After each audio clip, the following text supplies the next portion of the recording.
কত 800 ওরা দিব কত ভাইয়া ভাই যেটা আরেক দিন হবেন ভাই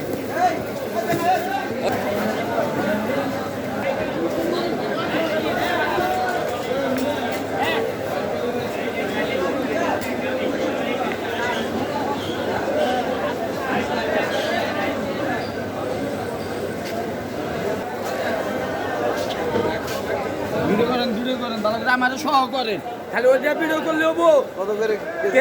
কেজি এলাম 120 টাকা আর হইলাম 160 টাকা বিভিন্ন দামের জিনিস আছে মাশাআল্লাহ জামার দাম যেমন গেঞ্জির দাম এমন না বরকা হ্যাঁ ভালো এটা 100 টাকা কেজি এটা 60 টাকা কেজি আবার 180 টাকা কেজি